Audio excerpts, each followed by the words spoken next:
and I'm going to do a Will Smith episode.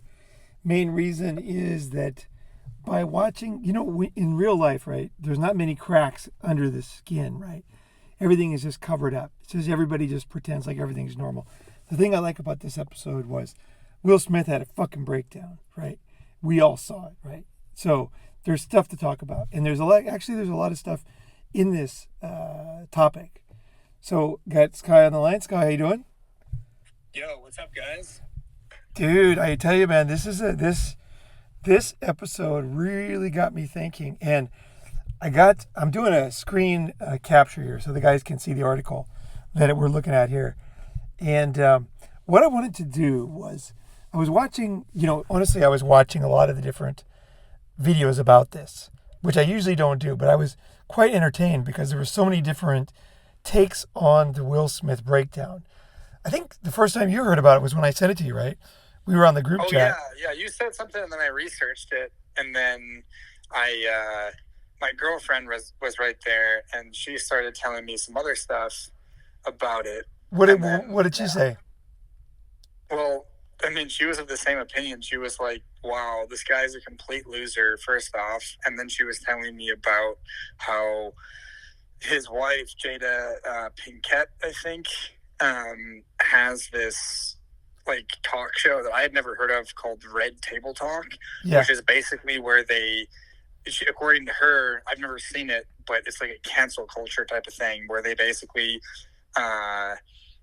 it's like a leftist type of thing where they're like, oh, this person, they're trying to tear down. It's like a Me Too type of thing.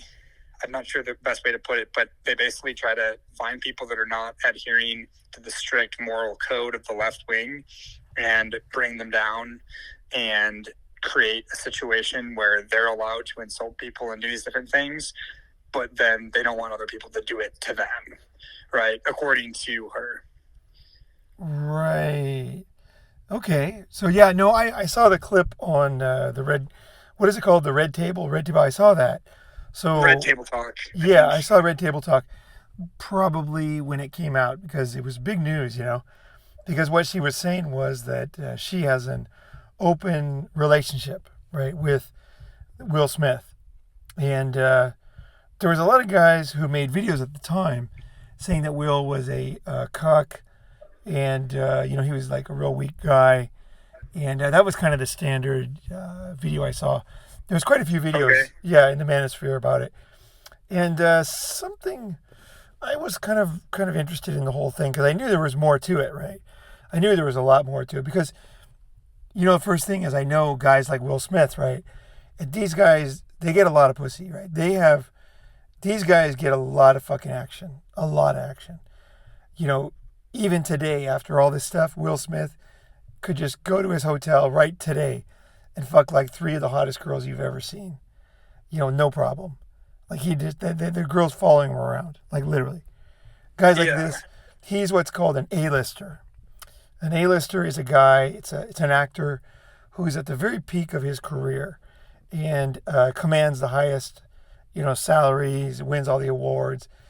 A-lister is kind of a temporary kind of position, and it's a very powerful thing. Like I've been out with A-listers in Hollywood, and they don't pay for things. Like they literally don't pay for things. They just walk into a store, put on jewelry, smile, let them take a picture and leave. That's it. Put on clothes, grab a magazine. They don't pay for things. Like everybody wants to be with them. Everybody wants to be near them. Every magazine, every newspaper, every fan, they can get whatever they want. They command like amazing salaries. They get huge price for any kind of speeches. It's kind of like, basically it's like the peak of Hollywood, being an A-lister. And so I thought, well, fuck this guy. Something's wrong with this picture because when you think of a cuck, right, you usually think of a pretty meek guy, right? Guy who's not getting much action, right? But I know for sure this guy's boning down, like 100%. So at the same time as the guy's in a terrible position, but he's not the typical guy. He's not the guy with no options. He's got a lot of options and endless options, really. And in fact, he won the Oscar that night, right? So yeah, that guy's really on top of his game. And But so then it started me thinking about what's really going on here. And I watched the episode of the Red Carpet or whatever it is, Red Table, and she was saying like, she was really like, she basically said, okay, that she doesn't want to be married, and that she essentially said, I don't know if it was that interview or it was another interview, that Will Smith doesn't know how to hit the spot. So holy shit! Yeah, I didn't know that. That's so funny. Oh yeah, she said that, and so it got me thinking, what's really going on here? And I think for an average person, what can you learn from this whole thing, right?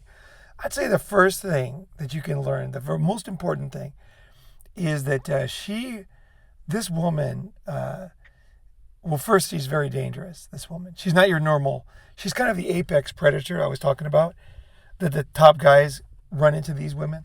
This is the type. This is the type. And she was, it's easy to paint Will Smith as a weak guy, but guess who else fell in love with her? Like in the same way as Will Smith, exactly the same way. Tupac. Oh. Dude, the baddest ass ghetto motherfucker. Man. My girlfriend actually told me that. Yeah. It was interesting because, yeah, she's definitely apex predator is the perfect way to put it. And she's not just doing this to guys, like she's doing this with the social justice warrior stuff too, right?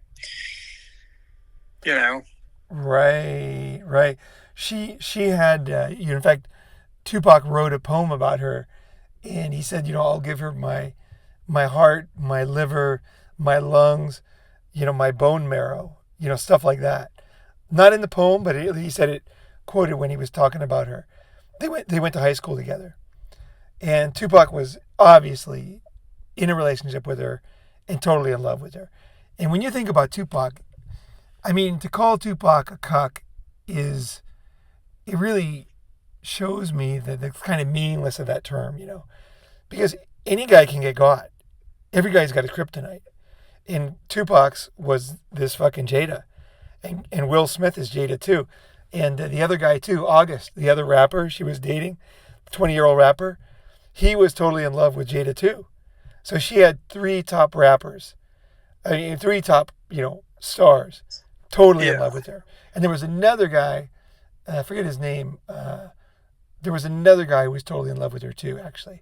There's like four top guys that she had wrapped around her finger totally. And I think that's an important thing to point out to guys. And I think the main thing Will Smith, if I was going to say what he did wrong, which I don't think he could have done any better just because of the way this girl is. She's impossible to turn down apparently. But she recommended having an open relationship, and they were married with kids. That's when you got to leave. Right? That's when you got to fucking leave. I think you always have to be ready to leave any relationship. And anytime that someone does something like that, you got to be ready to get the fuck out of there. There's just no two ways about it. You got to be ready to leave. And that's how a woman trusts you and respects you, because she knows you have the capacity to leave, but you're with her, right? Exactly. Whereas most guys, they're so weak, they couldn't leave any woman, not to mention Jada. They couldn't leave a woman. They wait till she leaves them. Like 80% of divorces are women, right? It's because guys can't do it. They don't leave, right? Women will leave, right? And the thing is, a guy, you got to be ready to fucking leave. If a girl does something unacceptable, there's nothing you can do. There's no other defense that you have. The only thing you can do is get out of her presence. That's it.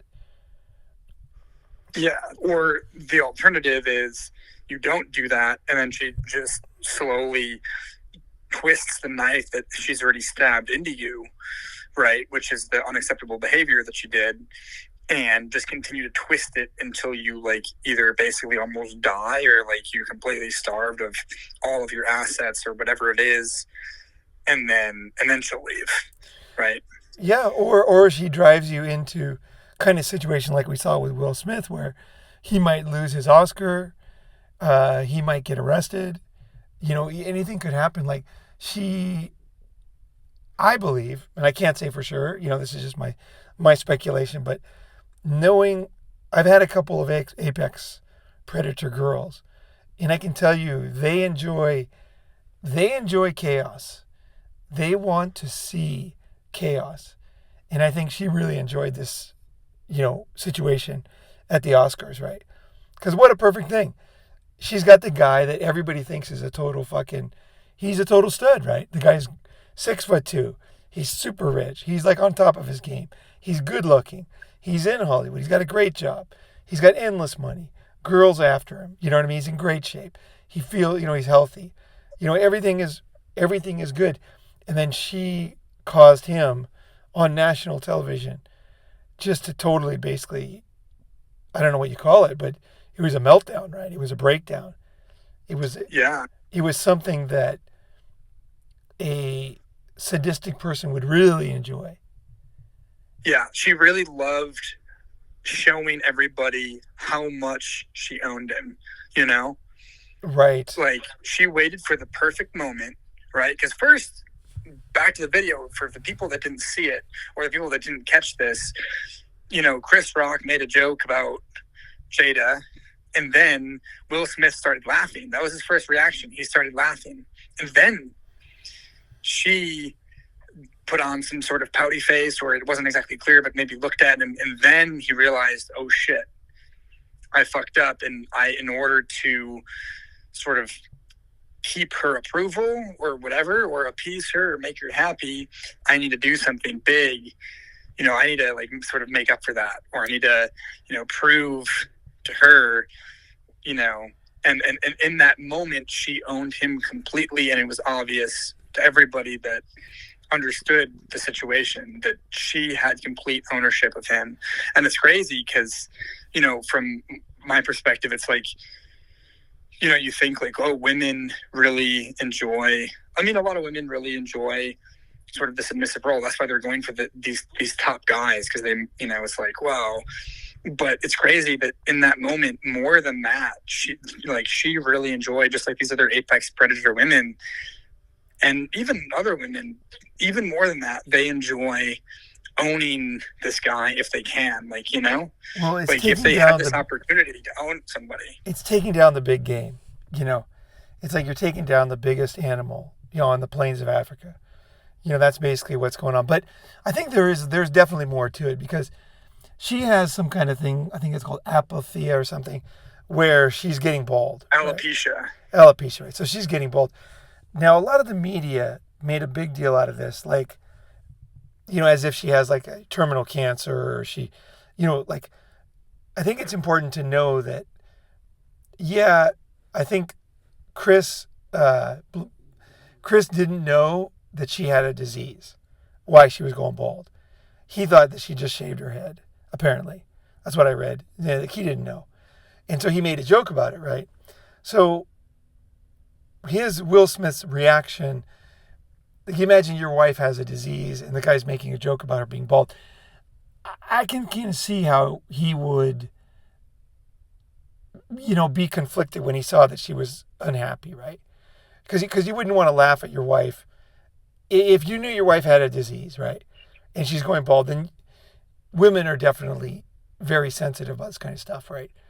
And, losing hair, right? It's a huge issue for women. A lot of women lose hair, but nobody talks about it. But you can see it. If you date a lot of women, you'll see a lot of women are losing hair. A lot of women have thin hair. And you see it in the shower, lots of hair on the ground. And so you can kind of understand, like, he's like, fuck, this has gone too far. My wife is not happy. So I can kind of see how he would. But at the same time, she was talking about it publicly. She wasn't really trying to hide it.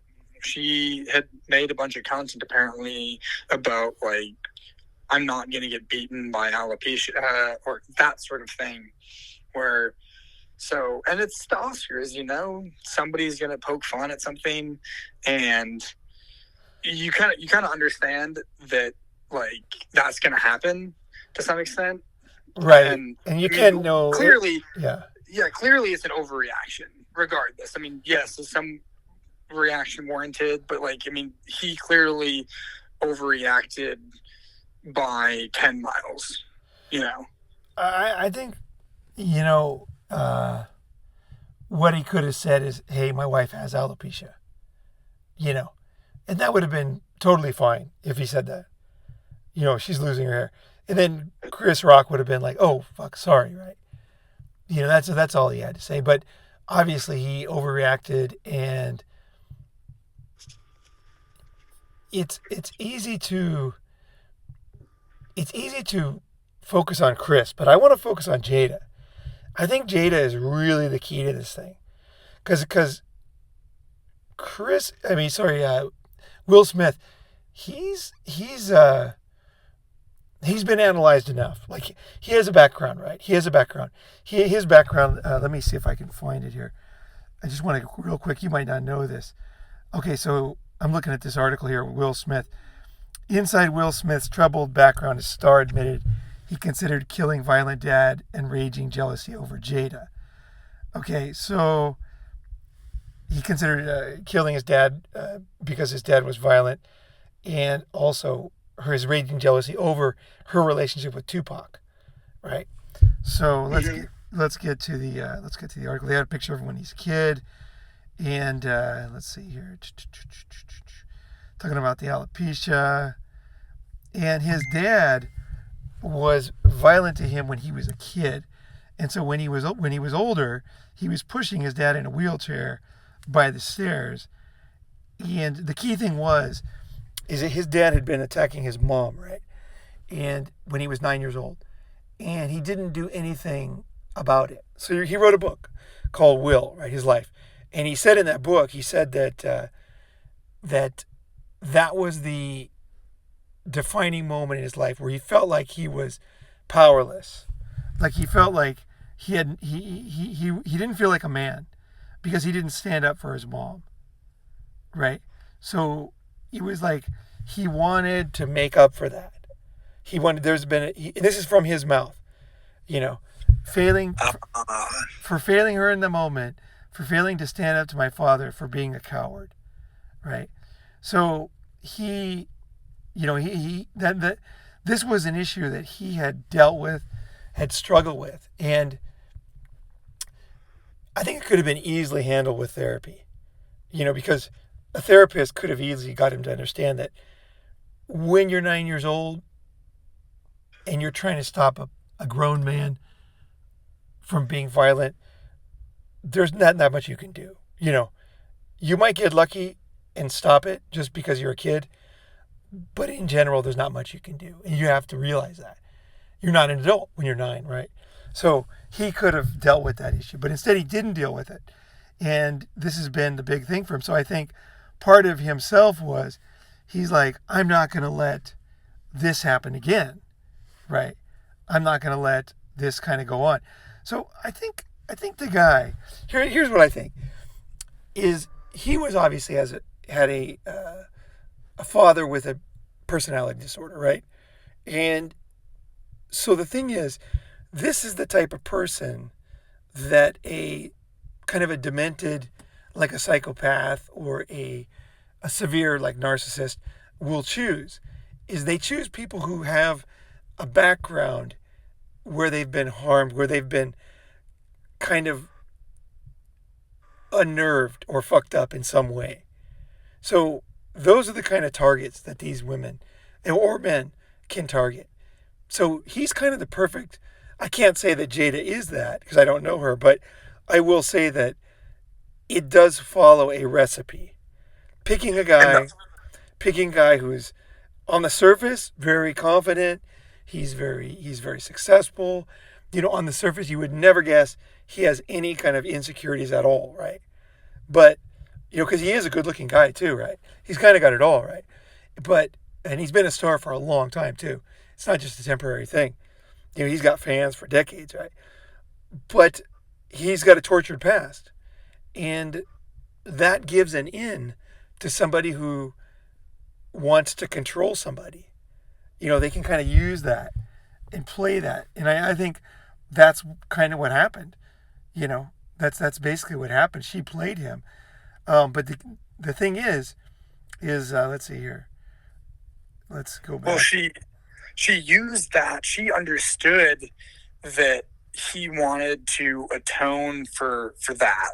Like, she understood this hole that he wanted to fill, where, because she clearly has the ability to manipulate people in this way.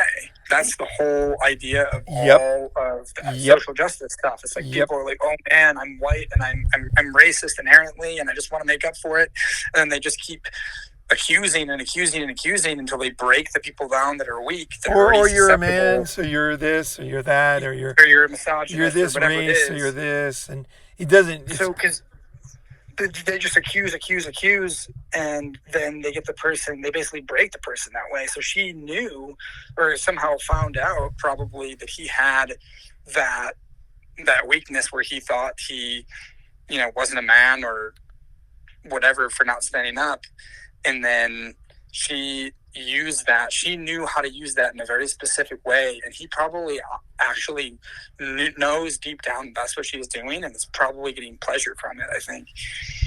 That's why he can't leave her. Like, it's like, you know what I'm saying? yeah, yeah. I think as a guy, I say it again, but the key thing you have to do, you have to be able to leave people. That is one of your most important skills you have to practice. Because if you can't leave people when they treat you badly, it just sets you up for a lifetime of hell, really. It's not that you want to leave, but it's that you can't accept certain behavior. You just can't. Otherwise, you're just inviting more of it, right? So as a guy, maybe in the old days, guys would be able to do this or that, but today you can't. The power you have as a man is walking away. That's the number one thing. It's just, you're not going to fight with a woman, obviously. You're not going to, there's no point in verbally fighting. Obviously, there's no point in physically. It's the only thing you can do is, if something's unacceptable, is you can move on and fuck some other chicks. And that is a very powerful thing. That is a powerful move. And he didn't do that. That's the thing. It's such, you could go into so many depths about this guy. Like, you could start to say, he's this kind of guy, or all he had to do was, when she went on the red fucking table and she said, look, or the other interview too, where she said, basically, he doesn't hit the spot. That's when you leave her. That's it. I mean, the reason why, it's not that you don't leave a woman because you're having a sexual problem. That's something you can work out or you can talk about. But if she says it publicly, a woman would only talk about your failures in bed publicly as a full-on attack on your manhood. That's it. There's no, and I say that publicly. I don't mean on TV. I mean in a party or with your friends or any kind of jokes. For the normal guy, the way it would happen is, you might be, let's say, looking at vegetables, right? And then, there's a bunch of people around at a party. And then she looks at one big one and she's like, oh, and then she looks at everybody, starts laughing, right? Those are the type of humiliating things that a normal, let's say a non-famous woman would do, that are kind of like Jada type of person. And as a man, you just can't accept that. That's not cool. That's just not fucking cool. If somebody does that publicly, that is your basically, it's your sign that you got to get the fuck out of there. You can't stay around that chick. There's no point. She can apologize, maybe you'll bone her for a few more weeks or something, but it's over. It's just not acceptable. There's certain things that just can't be acceptable. You're much better off single than with that chick. And I think it's gross disrespect too. It's deliberate. It's deliberate. Yeah, it's deliberate. It's trying to break you down. It's really trying to break you down as a man. And it doesn't matter who you are. I tell you, man, it could be a lot of guys. Let's say a guy is not well hung, right? He's going to be very sensitive about this topic. But I will tell you this, is even if you are well hung and you're a total stud, it doesn't matter. A woman will humiliate you the same way. Not saying there's many different ways that she can do this type of thing, where she basically humiliates you in front of other people. You don't get away with it by being a stud. You could be a total stud. In fact, Will Smith could be a total stud, and it doesn't matter. She can tear this guy apart, because there's just certain things that guys guys just don't want their women to do. And humiliate a guy in public sexually is just the top of the list. It's the worst. It's the most unacceptable thing. It really is for a guy.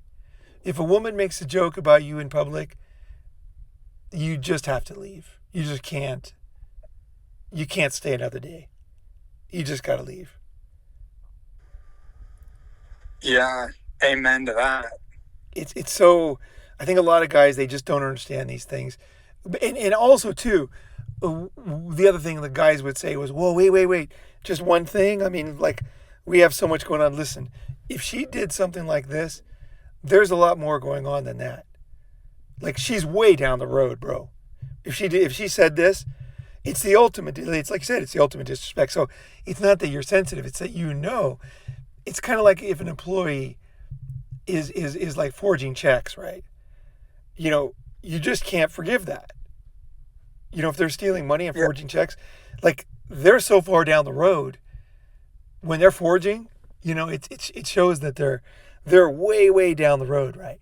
And you can't. There's no forgiveness for that. So, there's no forgiveness because you don't start out that way. You don't start out just, oh, I'm going to do this. I'm going to forge checks. There's no fucking way, right? It just doesn't happen, right? So there's certain things you got to notice that they're a sign that something's way down the road that maybe you didn't realize, right? Absolutely. And that is something that those other signs would be an interesting thing to discuss. But I wanted to ask you,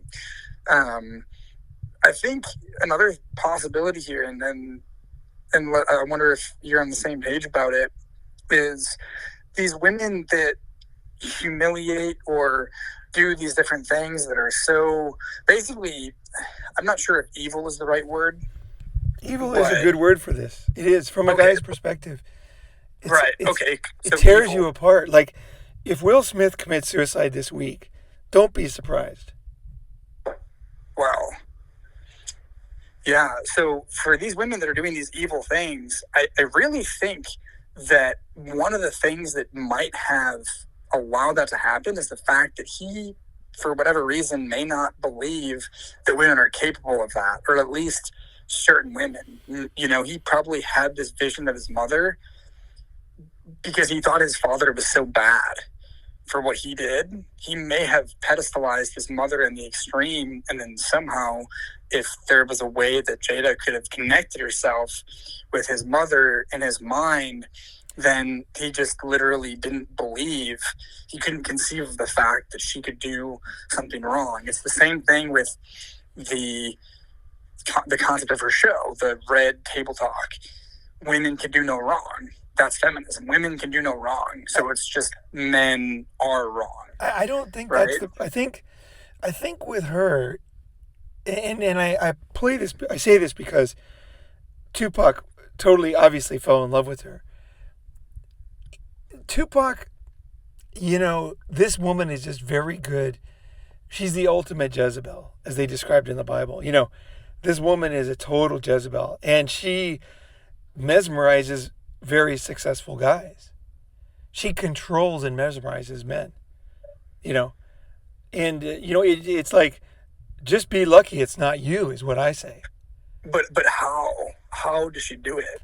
Yeah, they're very intelligent. I mean, you don't do it generally. I mean, she, of course, this is all theory from what we've seen on the news and reading these articles and looking at his book, but she has, she knew, because Will had talked about his father, and she knew enough about psychology. She understood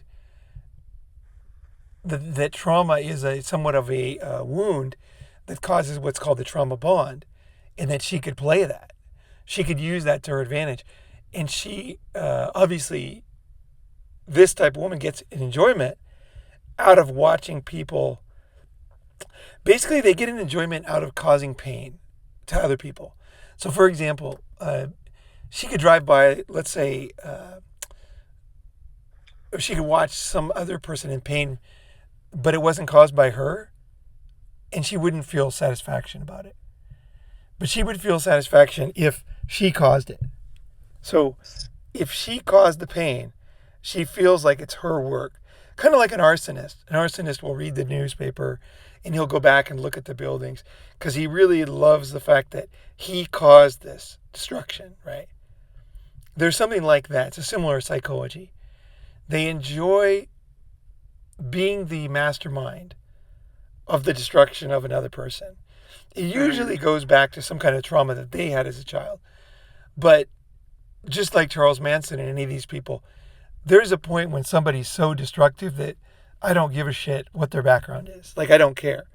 Because you're responsible for your actions at some point. And this woman, from what I'm reading here, to me, it's pretty obvious that she knows what she's doing. She knows the game she's playing. So she's not interested in this guy. She decided that she was going to live off this guy and destroy this guy. Kind of like a Black Widow or, something like that. What is that one grasshopper that eats the other one, the female eats the other one. She's just going to basically destroy this man. That's my take. And he is a wounded guy, and he's totally confused. And if you look at you can't see it, but there's an interview with him, and it's on the red table. And then he looks so sad. I mean, he really looks like a man who's just absolutely being destroyed. And then if you look at her face is like ice cold. And she's I've saying, actually noticed the ice cold thing in all of the pictures I've seen of her. I haven't seen a single picture where I'm like, wow, she looks kind. Right. I think it's important for people to know too that the disorder that I'm describing,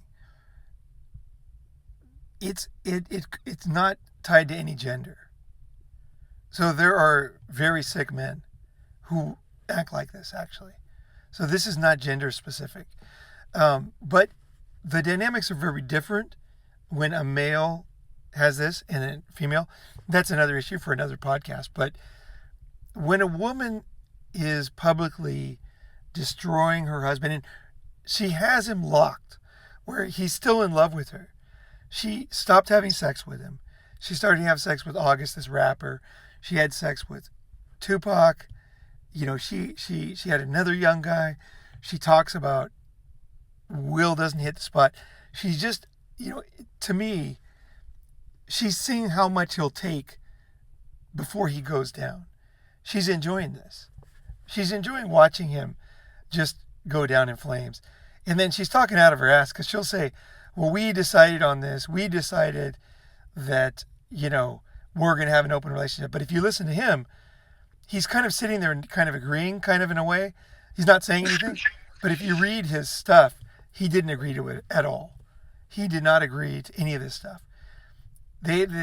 She was being very unacceptable, and he was like, we're breaking up. And then she kept going, and she sucked him back in. And then she went for these other guys, right? And let's see here. So I'm just kind of clipping through this video right here because there was a bunch of great points here. She has no boundaries. She said, I have no boundaries, right? So she doesn't have any boundaries, sex, so open relationships. And here's the thing. A lot of women that are watching this whole thing unfold, what they're saying is very interesting. I don't know if you've heard this, but you probably heard this in other contexts. But here's what people are saying, is basically, don't fuck with these guys. They have a relationship. It's none of your business. They decided to have an open relationship, and they're adults. And, really, they present it as if it was a fair thing. But I think what people need to know is that humans are humans, right? We can agree to stuff that drives us crazy later, right? People can play games. Someone can lie to us. Somebody can deceive us and lead us down a road where we logically agree, but emotionally we don't agree. And this is what happens a lot with swingers. Swingers, open relationships, a lot of these things, one person will get the other person to agree, but they know that they don't really agree. You know, they know that it's tearing them apart, but the person's too proud to say they are getting torn apart, right? And in this case with Will Smith, he's got plenty of girls going after him, so it's not like he can't get better than her. He can get better than her any day, right? But it doesn't matter. She's his kryptonite. It doesn't matter. It doesn't matter how many hot girls Will gets. She's the one, right? She's the one. And if you look at the article that I sent you, do you got it in front of you? Do you see it there? The one that you just sent? Yeah. I can open it in 1 second. I'm just kind of clicking through this video too. Oh man, they're talking about. Yeah, I mean, I don't know.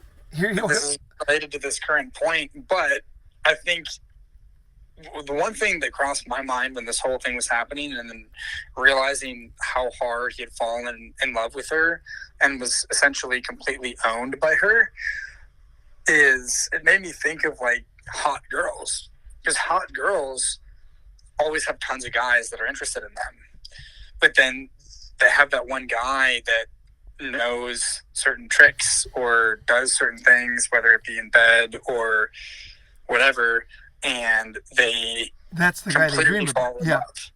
And then, but the thing is that the top guys are actually a lot like those hot girls, because they have tons of girls that are constantly throwing themselves, like tons of hot girls are throwing themselves at Will Smith's feet all the time. But Jada probably didn't do that. You know, she didn't do that, and because she always acted differently when other women couldn't, because they were just so blindly attracted, that gave her a lot of power over him. Well, that's a common thing with actors and like top actors and stuff, is that their wife will treat them like garbage, because it's the one thing they don't get from the fans. Because the fans always treat them like gods, right? No matter what they say or do. Whereas if you ever go to a house with some famous people, actors and stuff, which I've definitely done a bunch of times, the wife is like so normal you can't believe it. Like she'll be like cooking in the kitchen, and like you would never know that anybody's famous in the house. You know what I mean? Like she'll make jokes about him. But I think that there's a healthy form of that, and then there's the Jada form of that. I think that a lot of famous people, they need somebody who knows they're a human being, who doesn't treat them like a god. They need somebody who takes them down to earth, who, can help them to keep their feet on the ground and remember where they come from. And that's a healthy connection that a lot of their what's his name? George Clooney, I think, has that. Is it Clooney? No, not Clooney. There's a couple of actors. I can't think of the guy's name right now. There's quite a few guys who have wives they've had for 40 years. And they're like that. They're that good form of they're the kind of grounding for them, And but then there's the other type who they will say, "Oh, your fans think you're so great." But I know, and then they'll just rip them a new asshole. And there's something about, maybe it's something like, it might be something like, at the peak of the Japanese bubble, when the Japanese businessmen had all the power in the world, it was real popular for these bars where the girls would like kick them around and, make them wear diapers and shit in their pants. And yes, they treated them like shit. It was a real thing in Japan in that peak time. And also S&M, where the guy would get beat up and he'd have to crawl on the ground and stuff. I think it's the pleasure of being a submissive, basically. Right. And and it's weird because like these guys are such alpha males, they're such top dogs. But it's kind of like the political spectrum. The political spectrum is circular when you go to the extremes. And I really think the dominance and submission spectrum is too. Because these guys that are dominant, it's like, oh, they don't get any pussy, then they become dominant, and then they start getting tons of pussy. And then they realize they probably have to understand the female brain well enough to understand how the female is getting pleasure out of what they're doing. And they realize they're sort of providing more value than they're getting. And then like, a dominant guy kind of ends up going sub. I think the thing is what you as a man, what you need to know is that whatever it takes in your life to bring you happiness, to tame you, to keep you satisfied, is really what you should be doing, regardless, right? But the thing is, you need a person with a good heart. So you're opening your most vulnerable parts to this person, right? When you're dating, you're not. But when for these long-term relationships, these marriages and stuff, they have to. You can't always be the stud in a marriage, right? You're gonna have you're gonna be crying, you're gonna have hard times, right? And I think you need to know. I think at the heart of it, you need to know the person is a good person. I think that's a really essential thing, and I think that's the opposite of what we have with this Jada. Is that at the heart of it, you have a fucked up person. And that is the problem. It's a good person might help one of those Japanese businessmen to do whatever he needs to do to feel normal or whatever. But at the end of the day, she respects him. She understands this guy's a super powerful guy and he's dealing with the effects of being treated one way his whole life. You know what I mean? Like it's like very unnatural to be treated like a god. That's not the way humans evolve. We didn't evolve like gods. Life is tough for us, right? Evolution, right? And so I don't fault guys for this, but I think if a guy is like this, he needs to find a loving person. You got to be able to trust somebody to go into this. Everybody's got their own thing to deal with. For myself, I feel myself like emotionally, I just am very stable. No matter what I go through, like my emotions are super stable. I think my emotions are like the most stable in my whole family. Like no matter what happens, I kind of just am pretty balanced, Like I cry and I go through a lot of hard times, right? And I get very excited. But my ability to maintain balance is always there. So I don't have this so much, but I know a lot of guys do, and they kind of need the woman to balance them, And I think that's okay. That's okay with that. That's fine. But the problem is when you need it and then you have a bad person who really wants to see you essentially be destroyed. That is so sad. Here's it's exploiting the need, kind of. It's absolute. It's so inhumane. It's so terrible. It's like a guy who knows a woman's insecurity and he just wants her to be enfeebled, He just wants he wants her on her hands and knees and totally destroyed. Not in a good way, not in a kind of like playful way, but in a deprecating, hurting way, right? And I think that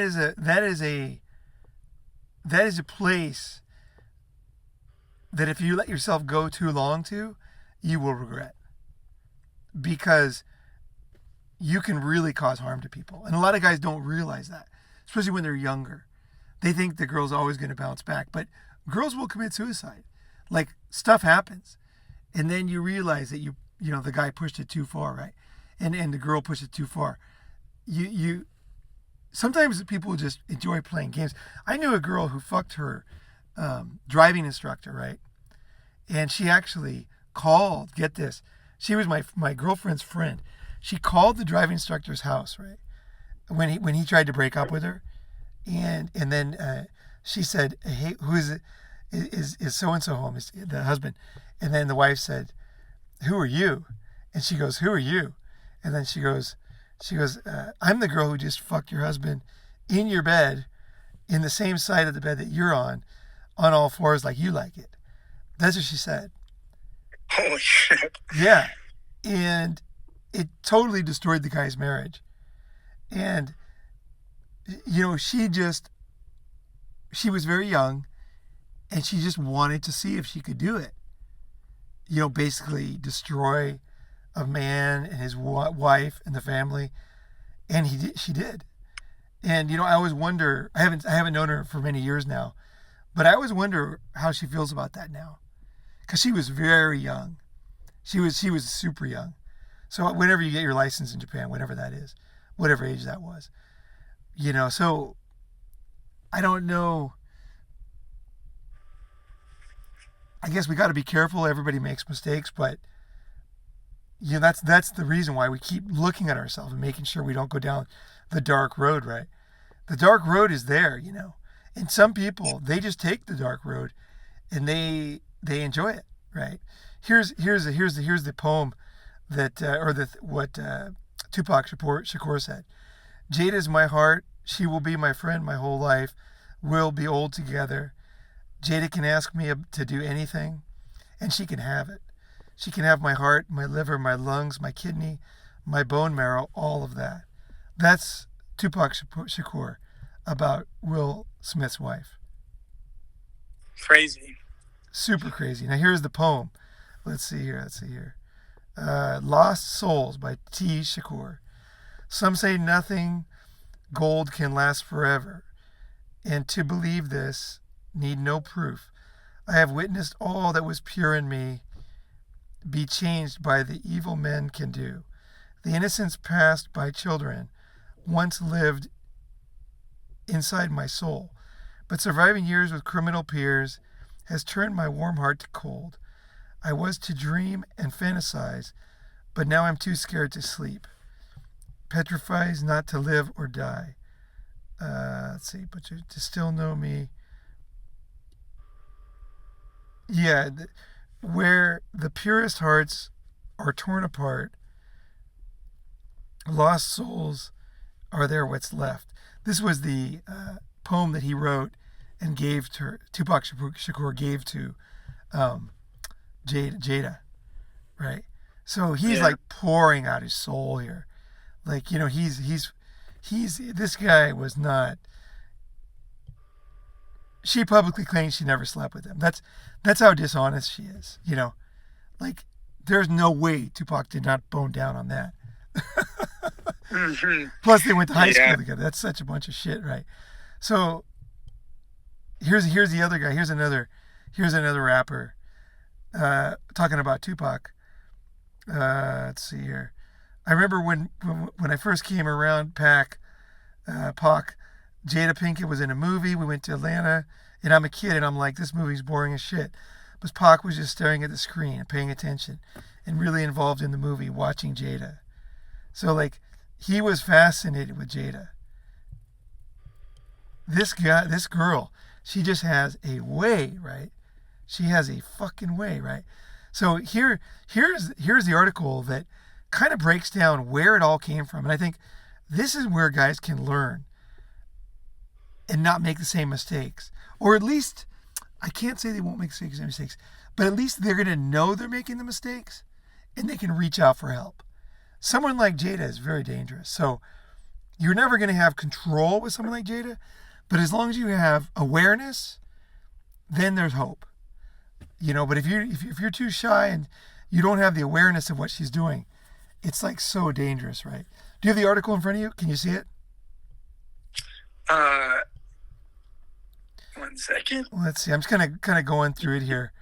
Is still the showbiz cheat sheet one? Breakdown. Will Smith had a nervous breakdown after he first met Jada Pinkett Smith. Oh yeah, showbiz cheats. Yeah, that's it here. Yeah, at the end. Right. So there's a picture of her. You can kind of see she's pretty intoxicating. This is before she lost her hair. Now, she's now losing her hair, right? So I wouldn't be surprised if her power over men is ending. She might be done. Because she looks... Oh, and she wants to have like a one last hurrah of this man that she still owns. Yeah, I mean, she's already got him, but her ability to get new guys is pretty much zero now. It's way down. It's way down. Because if you look, she's very pretty, very intoxicating, obviously. She's got it all. Big smile, nice eyes. She's got the boobs. She's got the shoulders. She's attractive. This chick is attractive. Now, of course, I don't know how old she was in this one, but she was quite older. But Will met her when he was married, right? And basically, he divorced his wife for her, right? And he wouldn't admit it, but he said everything was perfectly pleasant, but I suddenly started to feel lightheaded. There was a weird, dry, metallic sense forming in my mouth. I tried to breathe through it. I was thinking, oh shit, am I about to pass out? And Smith played it off and excused me out the bathroom. A surging wave of dizziness, a shortness of breath, beads of sweat jumping up on my forehead, a full nervous breakdown. At the time, Smith did not understand his own reactions. I tried to catch my breath. What the hell is happening? I suddenly burst into tears. For the next 20 minutes, I purged so he vomited, toggling back and forth, sobbing and laughing hysterically. Am I having a nervous breakdown? It ultimately dawned on him that he was feeling this way because his heart belonged to another. So this is the type of power this woman has over men.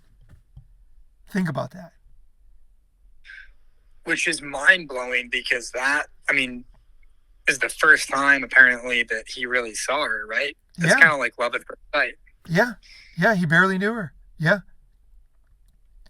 He barely knew her. And then he kind of engineered a divorce from his wife, right? So let's get to that page. So he received his divorce papers, and then, let's see here. 5 days after receiving divorce papers, I called Jada. I hadn't seen her in months. The phone seemed to ring forever. When Jada picked up, Will asked if she was seeing anyone. When she said no, he was bold. Cool, you're seeing me now, all right? Was his response. All right? I'm at work. I'll hit you up later. Now, that is so insane to me. He was not dating her. He was not boning her. He had just left his wife, right? Divorced his wife. And he calls her up and essentially committed to her. Right? Isn't that kind of what it is? It seems like he broke up with his wife just for the opportunity to pursue her. Right. Not even to have her. Just to have, it's kind of like that old joke, like, she's so hot I would crawl over, 10 miles of broken glass on my hands and knees to eat the peanuts out of her shit, right? Oh my God. That's kind of what he was like. That's the level he was at, right? And, she had this farmhouse, and then she never stayed a night there. The reason why is because it was all planned around getting Will. From Will's perspective, this thing was out of nowhere, right? But I will tell you this. I will guarantee you that from Jada's perspective, she knew he was going to call her. Will is not saying a lot of things here. This woman fucking knew. 100%. This was all planned out. No doubt. Yeah, I was going to ask you about that because I was thinking I've seen it before with some very advanced women. I've seen some advanced women pursuing men, and let me know if you have seen this, but what they do is they have to have something that gets the guy's attention, and then they just give it, it's the reward system.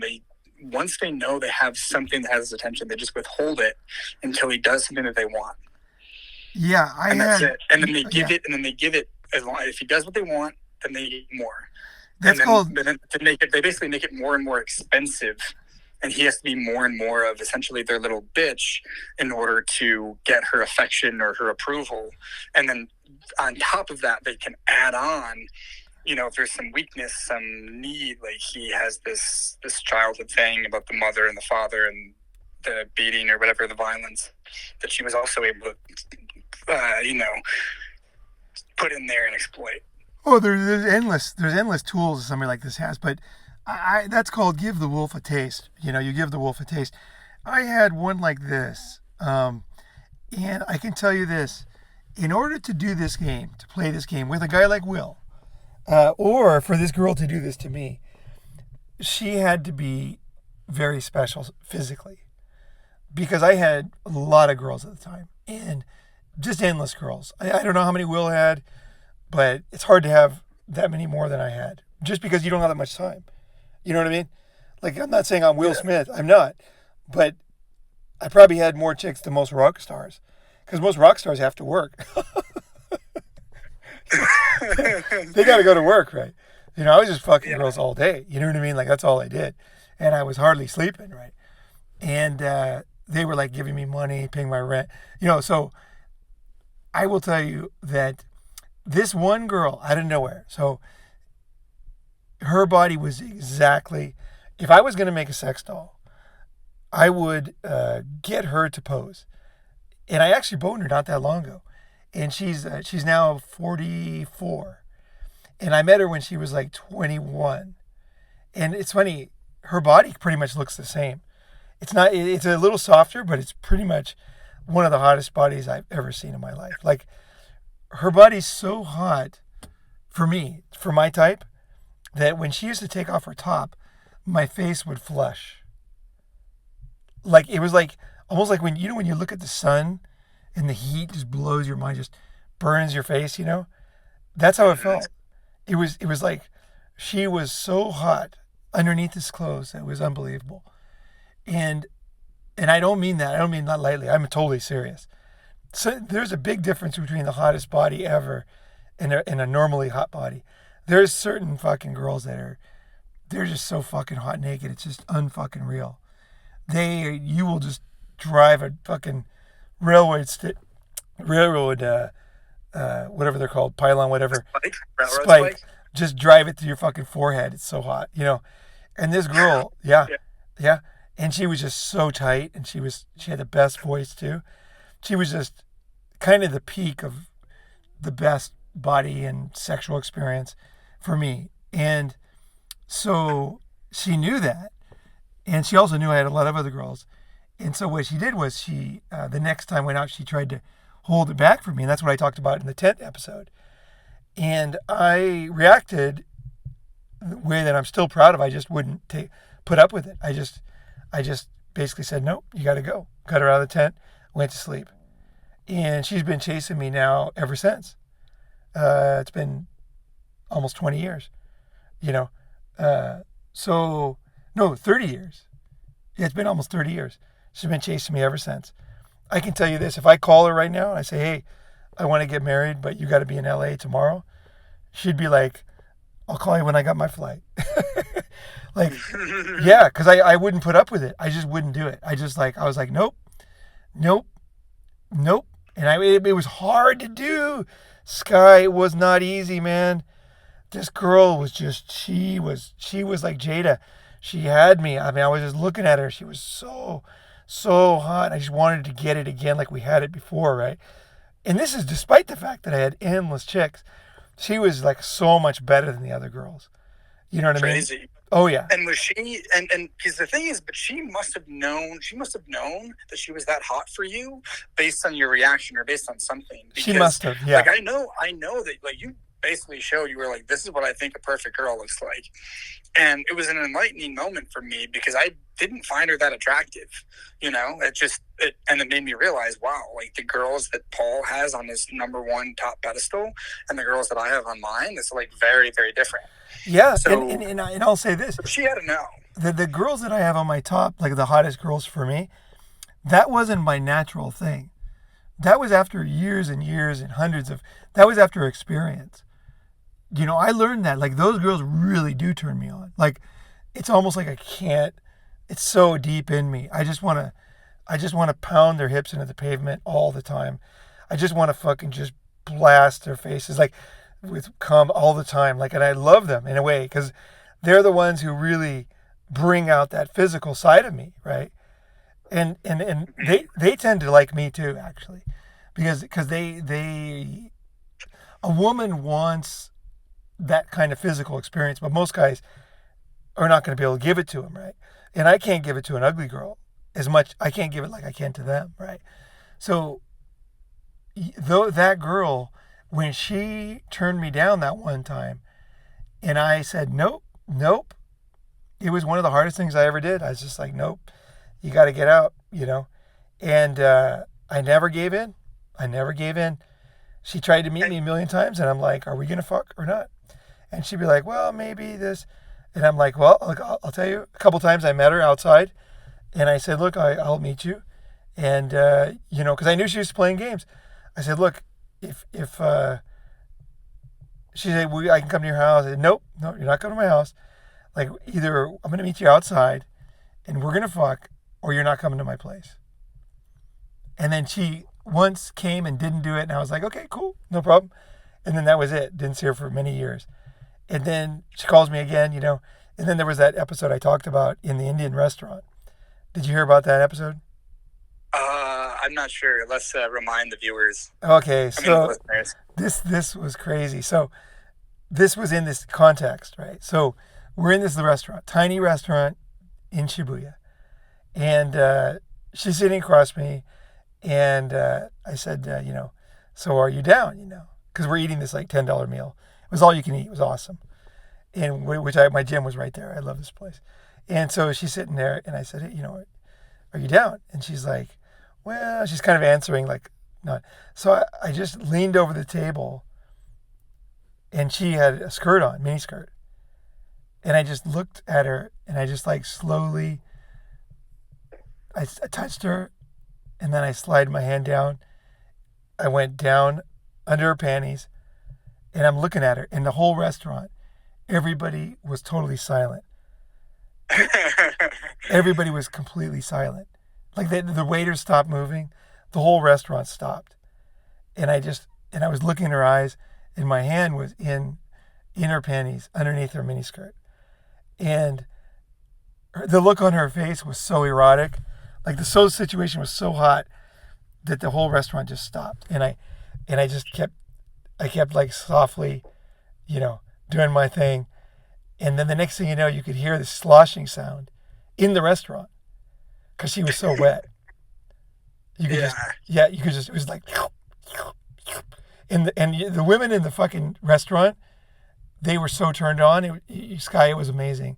It was one of the hottest things in my entire life. I didn't plan it, and it kind of happened because I leaned over, and then I kind of like got kind of cold feet, and then I realized that's what she wanted. She was fine with it. She was into it. She was into this like public thing, and then I was gonna just tear her panties off and just fuck her on the table in front of everybody, but I just thought maybe that'll be too much for somebody. They might call the cops, right? So because it was kind of secret because my hand was in there, and you could hear it, and you could see her face, and you could smell it, and you could say, but you couldn't. It wasn't like totally in everybody's face, right? And I was like checking to see if she was into it, before I would take her home, right? And so I had this kind of test. I was like, no way was I going to let her take me home and then not do it, because the reason why wasn't that I didn't like her. I mean, I do think she's awesome, but she's such a turn on. But I can't allow myself to be played like that. Like I don't want to play other people like that, and I can't allow myself to be played like that. It's like either the girl's got to be straightforward. Does she like me or she doesn't? Does she want a bone or she doesn't want a bone? If she doesn't want a bone, that's totally fine with me. I got no problem with that. I don't, in fact, I'd rather she tells me that before we meet, so we wouldn't have to go through this, right? But this girl had to give a wolf a taste thing, this one. And I played it right. I never fell into it. And then she became, I guess I played it too well because she became a stalker. And I would come home with another girl and she'd be standing at my door. Oh my gosh. Yeah. And then I wouldn't say anything to her. She would just be standing there. And I would take the other girl in, I'd fuck her, and then she could be at the window listening. And the other girl would be like, who's that psycho? And then I'd be like, oh, that's my ex. And then she's like, and the girls would be totally into it. Because they're just like, they saw that she was a little bit unusual, this one. But for years, I'd be driving and she'd be on a street corner that she knew I turned on every morning. She was standing there, And then she kind of got out of that phase. She was a stalker for 2 or 3 years. I really didn't know what to do. I was a little bit afraid she was going to boil a rabbit or something, But she never did. And then she kind of got smart after time. And then she said, I want to meet you. She said, I rented a hotel room. It's super romantic, and I'm just going to fuck your brains out. And she did. And so I started meeting her, and then it was okay. And it's been okay until, it's been like that, like the last 17 years or 20 years, where we'll meet once in a while, in a hotel. Yeah. So that's how you beat it. It's interesting. It ties into something I wanted to ask earlier. Yeah. But because by doing that, by not giving in, you essentially didn't go down the path, and that's really like nipping it in the bud. Because the thing is people have this sunk cost fallacy. It's not really the sunk cost fallacy, but it's similar in a way, because they get in the habit of doing what this woman wants them to do. You can't do in that. hopes You can't of getting the reward. Yeah, you gotta be playful, right? But you can't do that. You know, that's what Will Smith did. Is he went down that. It's such a simple decision, but you just can't give into that. You can't, you know. And then, you know, like in this article too, right after that, on that same thing that you're talking about, he said, here's the danger. Will said sex with Jada Smith is great, but one part of the relationship is even better. That's when you know it's ending. Is because it's not that there's not other things that are better. I mean, it's not that sex is everything. It's not. But when a woman convinces you that the relationship is not about sex, or that sex is they start to convince you that you don't need sex and sex is not that big a deal. A man, you can never follow that. You have to, for me, I'm like, no, pretty much every time we meet, we're going to have sex. I'm going to come every time I meet a girl on a date. Every time I'm going to come. That's my rule. I never say it, but I set it up that way. It could be in a bathroom. It could easily be something else besides sex. It could be a blowjob in the car. It could be hand job on the dance floor. It could be sex in a public toilet. It could be, let's see. It could be a number of very sexual things, but you have to, as a man, you have to keep your eye on the ball. And one of the key things that guys do is they forget that the difference between a friendship and an intimate relationship is sex. And it's super important for her too, that as a man, you keep that focus and you make sure that you guys are keeping that sex going. Because you'll have times when you'll be a little bit, you know, milk toasty with every girl, right? But you have to keep it going. And that's essential. And actually, if you ask any sex therapist, they'll tell you the same thing, is that you have to keep it going, even if it's not great for a while. It's super, super important to the relationship. For an intimate relationship, requires intimacy. And as long as you kind of have a hardcore attitude about that, it may seem like overkill, but in the end, it's a very loving thing to do, because the girls that I, didn't do that with before I learned this, they always got frustrated and it always ended kind of in a bad way, Mm-hmm. I got to take it on the chin. Like they'll say, oh, he just wants sex and this and that. But at the end of the day, they know I'm a loving person. They know there's a lot more than that. But also, I'm not a fool. I'm not going to let it become a friendship. Like I won't. No way. I just won't. I'd much rather, it doesn't work out. That's fine.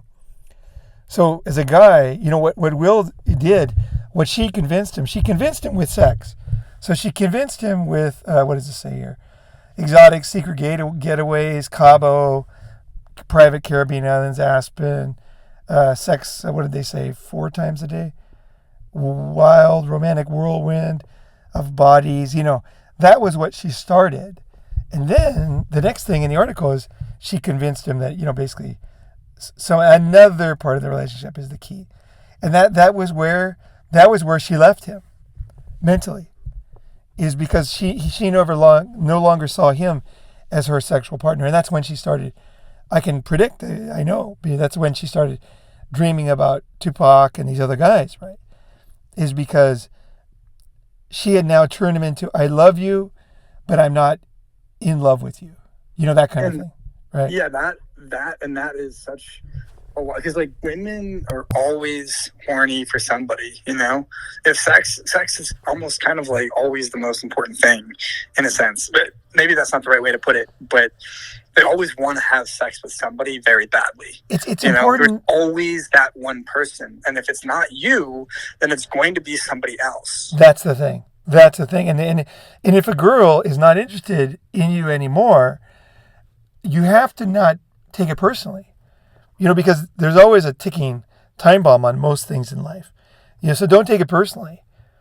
And it isn't personal either. People change, people move on. But you have to know that and don't be a fool. That's where Will Smith that's where he made his mistake right there. Is as soon as, you could say that she was, being evil and all that, but if he would have just left her then, even if they had kids, doesn't matter. You can't stay as a man. There's nothing left. There's nothing to stay for. Because you're staying for a relationship, right? It's like staying for a meal when there's no food. You're like, well, I got to stay for the food. Well, there's no food. You know what I mean? Like, I got to stay for the love. There's no love. You have It's interesting that you say that because, I just have to bring this up because everything has been pinging off of it. The whole idea of staying in a relationship for something else, like, for example, staying for the kids or all of these things, like guys that they let the woman sort of control them in one way and then she just but then the more she gets, the less she actually wants to have sex with him. Yeah, and you know what? Saw it happen to somebody very close to me, and it's in like the late stages of this.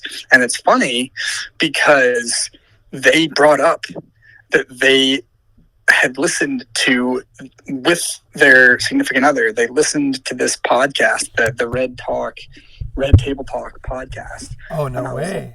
Like, that just seals the deal. Like, they listened to that with their spouse. Right. And I was just like, oh my gosh. Because they had all these mistakes that you shouldn't make. They made all of them. Like literally every single thing we're talking about, I saw it happen. And it's somebody, unfortunately, that I love very much. Yeah. Yeah. But it's like, boom. And in this case, I also don't necessarily think it was like an intentional evil type of thing.